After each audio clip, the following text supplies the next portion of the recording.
Alright, mga ka-plastic. And this is me again, Big Sue. Right back at it again with another content. At tatalakayin po natin yung kaduda-duda at maraming naguguluhan na netizens about dito sa nangyari sa patihulog o aksidenteng nahulog o hindi ko alam kung ano ba talaga ni dating authority na dating DPWH Yusek Maria Catalina Cabral. Di ba? Matapos umano itong mahulog sa Buend River Cannon Road sa Tuba, Benguet kagabi ng Disyembre 18 taong 2025. Natagpuan si Cabral na walang malay bandang alas 8 ng gabi, ngunit idineklara na siyang patay ng alas 12 ng madaling araw. Yan mga plastic. So nakikita nyo po yung picture na kung saan ay nakabalot na siya ng golden palara, mga ka-plastic. At ito po yung isa pa. So wala pong malinaw na ebidensya na kung talagang si Cabral talaga ang nandyan. Kasi marami na po ang nakakita na ganyan na po yung itsura. Kasi sabi ng mga netizens, mga ka-plastic, marami nagdududa sa mga ganitong klaseng aktibidad. Na ang sabi ni Julius Ignacio sa punto, something fishy. May alam. Sabi ni Arlene Ribon, nahulog po ba o may naghulog? Or you'd have just been erased? Parang movie lang. Diba? Kung mapapansin nyo kapag ang tao ay maraming alam, ano ba ang ginagawa ng mga masasamang tao sa isang tao na handang magsalita ng katotohanan? Diba kadalasan, dinadala sila sa hindi mataong lugar, sa hindi malamang oras, at sa hindi inaasahang panahon. Diba mga ka-plastic? At maaaring nahulog yan ng driver at sigurado may kasabwat yung driver. Baga naiipit sa sitwasyon ngayon ng driver, mga ka-plastic. So panoorin natin yung video, ang aktual na pag-retrieve ng katawan ni Cabral.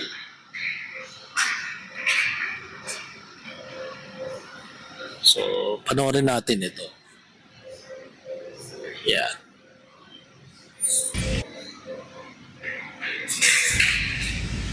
Dito Saan? po. Saan? Yeah. Lapitan mo. Ito po. Dito po siya nauupo. Diyan siya umupo? Diyan? Tapos siya dyan. Ah. Tapos tatayo. Kaya lang, parang dumidikit siya ron. Baka sabi ko, baka mahulog. Ah. Ma-off balance. Kaya sabi ko, wag ka dyan ma'am, baka ma-off balance ka. Ah. Eh, 3 beses po siya sinaway. Ah. Kaya lang, ganun pa rin. Pero nung bandang huli nung inano kami ng pulis, hindi na. Kasi tumuboy na akong papunta ko. So, iniwanan mo siya? Hindi po, pasakay ko. Kasi Okay. pinaboy po kami ng pulis eh.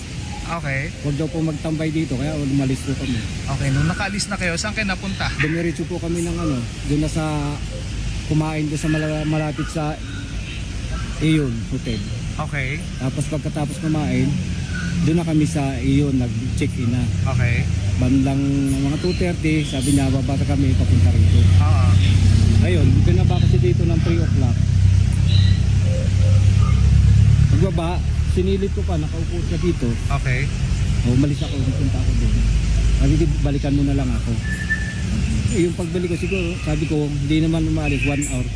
Pagbalik ko po dito, hinahanap ko. Tumigil ako dito, sinilip ko po dyan sumilip ako eh.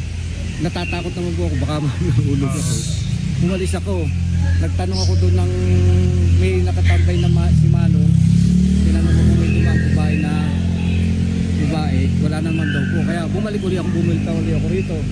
Sinilip ko uli. Pero wala po akong nakita sa bubang hindi ko nakita. Ayun, bumalik na uli ako ng hotel. Tatanungin ko sa hotel kung pumunta. Anong oras yun?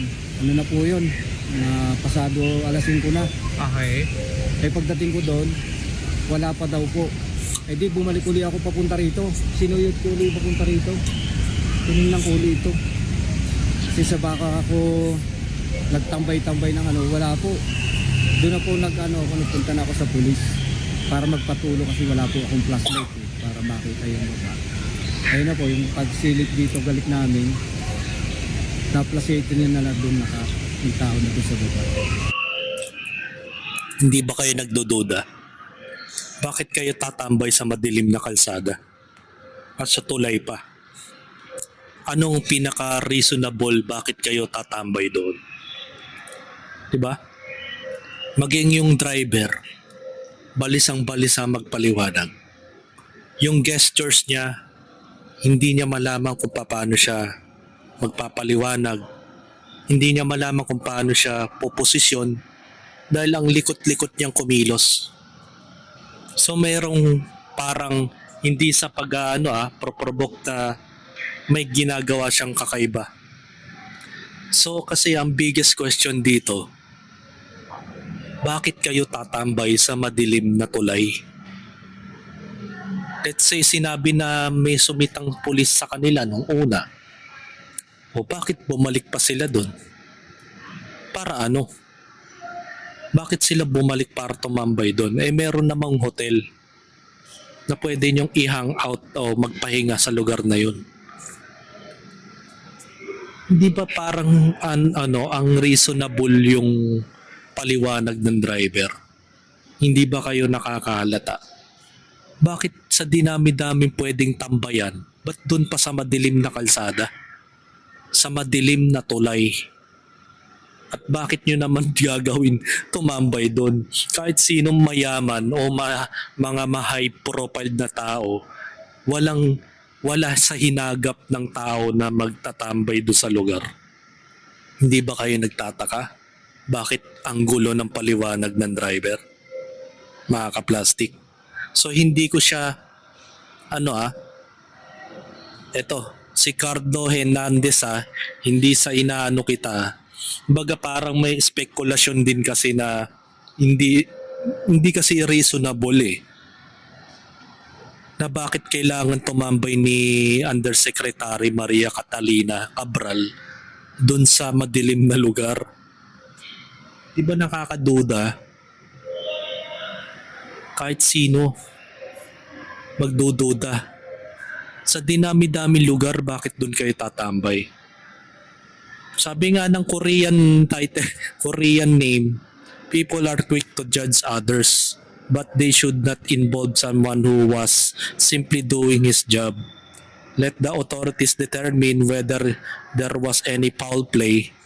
He explained everything calmly, and as he mentioned, the police initially told them to leave because they were not allowed to stay in area. Pero bakit sila nag-stay pa rin doon at bumalik pa? There was no force use. Cabral had already been attempting to jump even before that. But bakit mo kinoprovoke na tumalon si Cabral doon? Wala pa namang nakakapagpatunay na tumalon naman talaga siya doon. Di ba? Sabi nga ni Rax Ojas, scripted. Who's the director? Diba? Sabi nga ni Jong Aguilar, Kuya Driver narrated the sequence of event is a surprisingly relaxed manner. Hindi nga siya relaxed manner Hindi nga siya makapokus sa camera na ang likot-likot niya magpaliwanag, di ba? Na para bagang mayroong tinatago siya sa utak niya na balisang-balisa siya. Sabi nga dito, wala akong flashlight is an odd thing to say. He's over-explaining.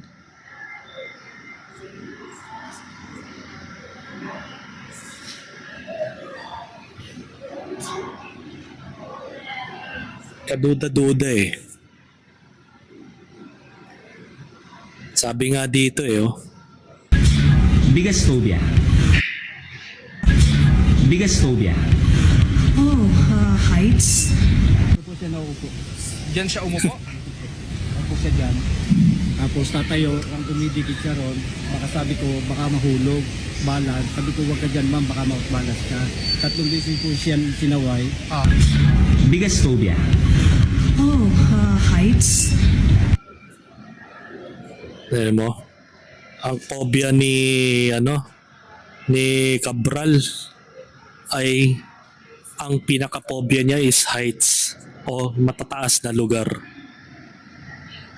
So paano siya napunta doon? Diba ang isang tao kapag may phobia, aware siya na aalis siya sa lugar na yon. At ang pinaka main question dito, the biggest question is, bakit kayo tatambay sa madilim na kalsada? Diba? Alokohan.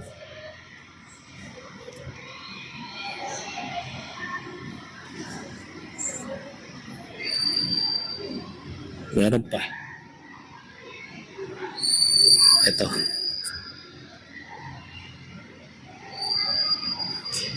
Na nasawi sa dating kinumpirma ng Benguet Police na nasawi sa dating Department of Public Works and Highways o DPWH USEC Maria Catalina Cabral. Matapos matagpo ang walang malay sa tabi ng Buid River sa Cannon Road sa Tuba, Benguet kagabi. Batay sa investigasyon ng pulisya, bandang alas 3 ng hapon nitong Disyembre o December 18, 2025, bumiyahe ang biktima kasama ang kanyang driver patungong La Union. Pagdating sa bahagi ng Cannon Road sa Camp 5, Barangay Camp 4, hiniling umano ng biktima na iwan siya ng driver sa lugar.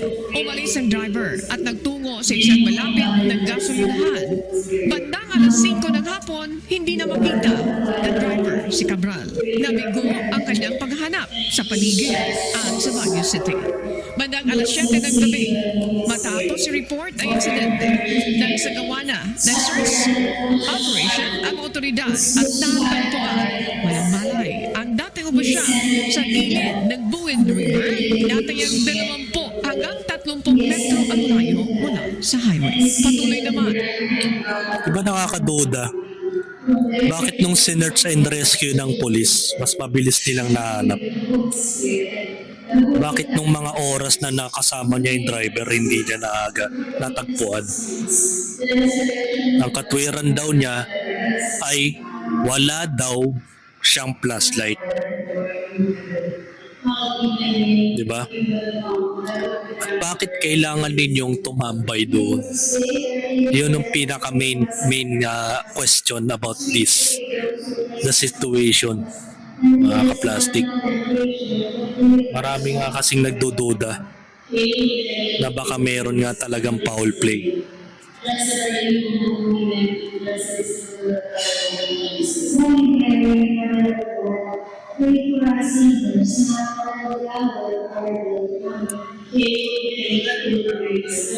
Sabi nga dito strategy to keep the odor not to expose. Alam na yan. She keeps all the hard drives of all transaction. Sabi nga ni Divina Ito, kung ako yung driver, hindi ko iiwan ang amo ko. Common sense na lang sa'yo, driver. Alam mong napakalaki ng problema ng amo at nang nagsabi sa'yo na iwan siya ng mag-isa sa isang liblib na lugar, ay mag-isip ka. Baka gustong magpakamatay ang amo mo. Yun dapat ang una mong dapat mong inaisip. Pero iniwan mo mag-isa, ibig sabihin wala kang simpatya sa amo mo. Kung ano man ang gusto niyang mangyari sa buhay niya. Then, the biggest question nga dito is, bakit kailangan mong iwan ang iyong amo o bakit kayo tatambay sa madilim na lugar?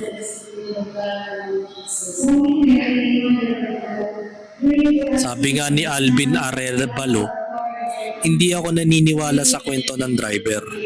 Di naman natutulog ang Diyos Sa huli, siya pa rin na maghuhukom sa lahat. Diba? So, tingnan natin yung actual na bangkay ng biktima. Hinahanap ko rito Ito, tingnan natin to. po mula sa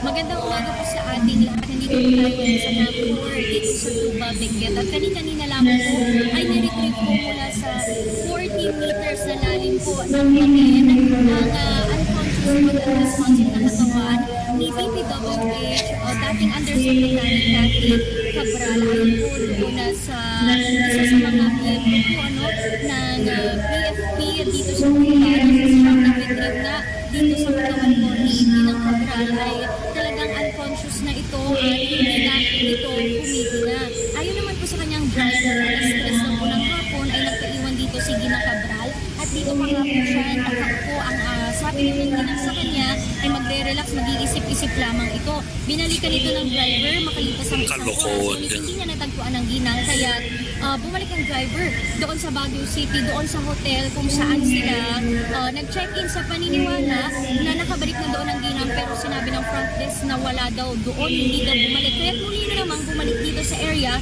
itong driver na ni Ginang Cabral. Nang hindi niya pa rin po makita, nagpatulong na rin sa mga pulis at sa kanilang pagbalik ay doon na nila nakita doon sa ilalim ang katawan po ng Ginang.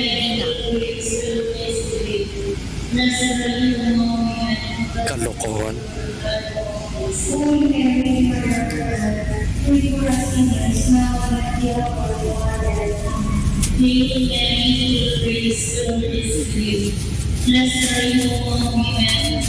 Kung dumating na yung mga kapulisan, ang bilis lang nilang nakita yung bangkay. Tapos sasabihin ng driver, hirap na hirap siyang maghanap.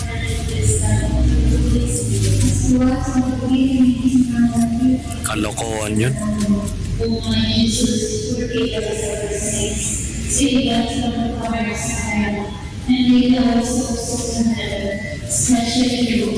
Binalot na po siya ng palara na golden palara, no?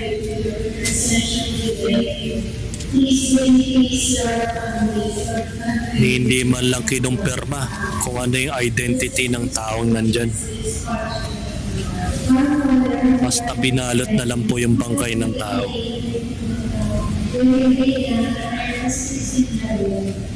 Naka-pink na Crocs po siya. Tapos kung mapapansin nyo, medyo may kaputian din ng balat ng tao. Pero nakadapa na po siya nung niretrieve dun sa parang stretcher. Na hindi man lang natin na-identify kung talagang siya yun.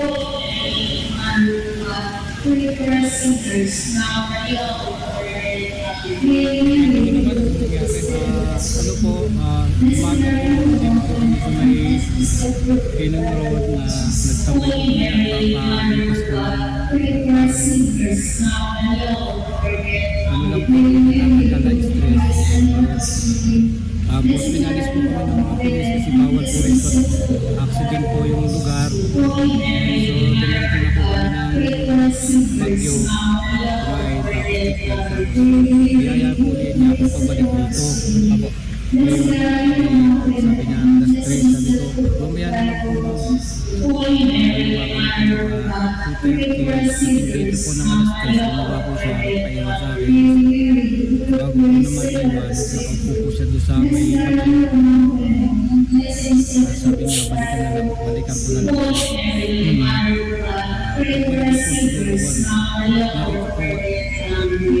Wala na po dito sa pwesto niya. Sinilip po yung baba, hindi ko naman po makita. Natatakot din po ako.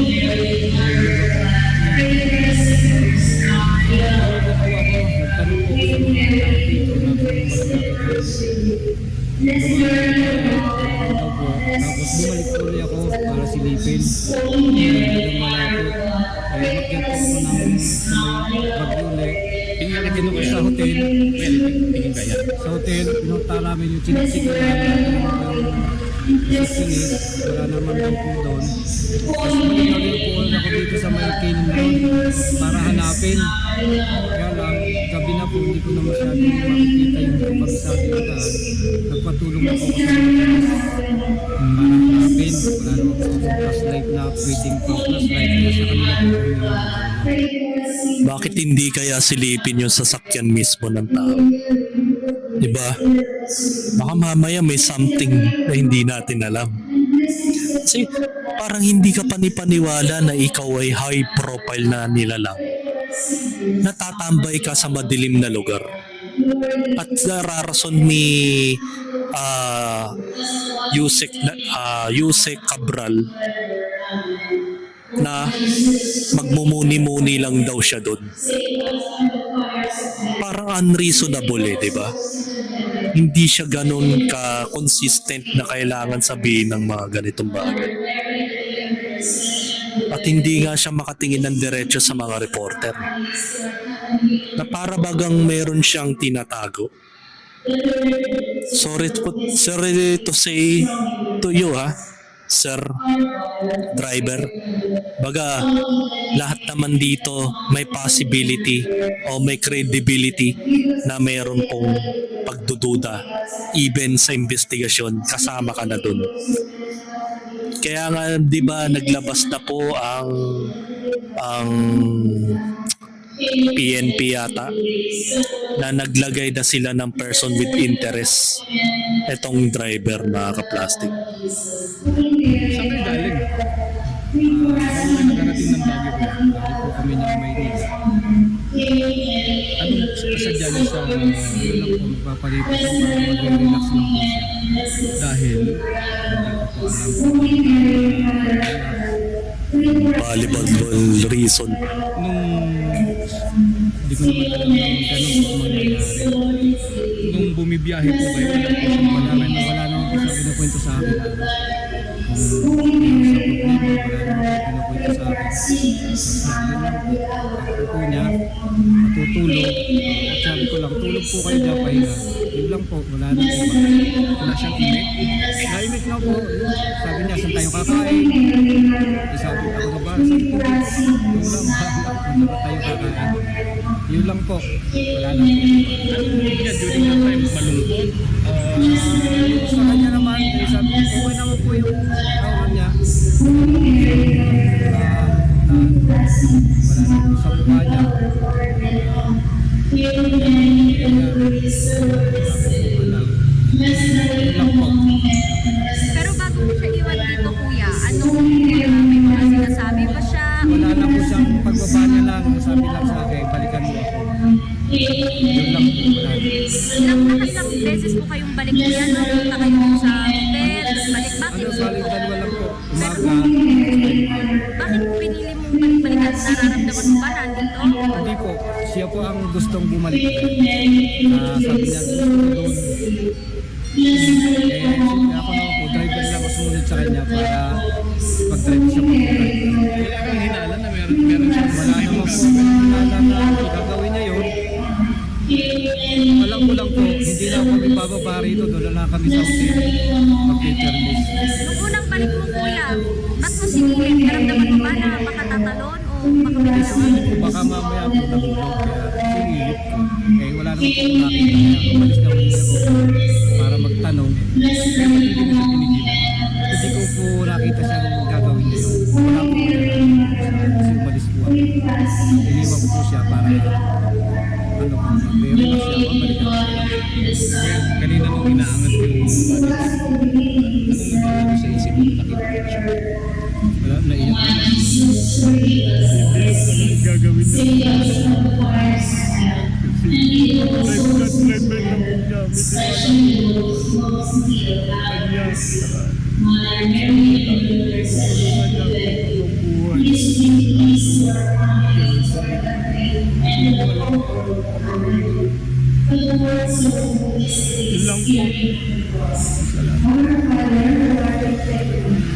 Anong pangalan mo, kuya? Carlo.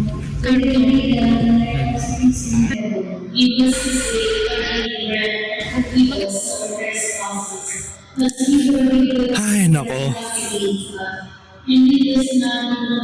Sabi nga ni Auntie Soy, I think the driver must be investigated and also can be person of interest. His security must be protected as well. So mayroon talagang something fishy na nangyari dito. So panoorin natin.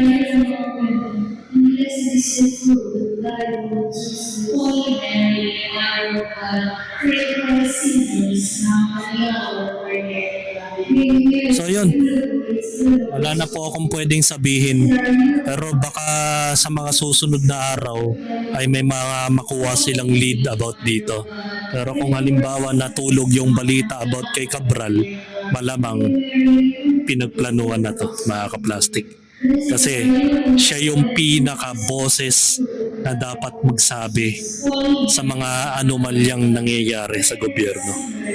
Pero napatahimik nila nang walang kabalay-malay ang taong bayan. So hanggang dito na lang ang aking opinion, and this is me again, Big Sue, lagi nagsasabing ang mga plastic ay matagal mabulok dahil ang mga plastic ay toxic.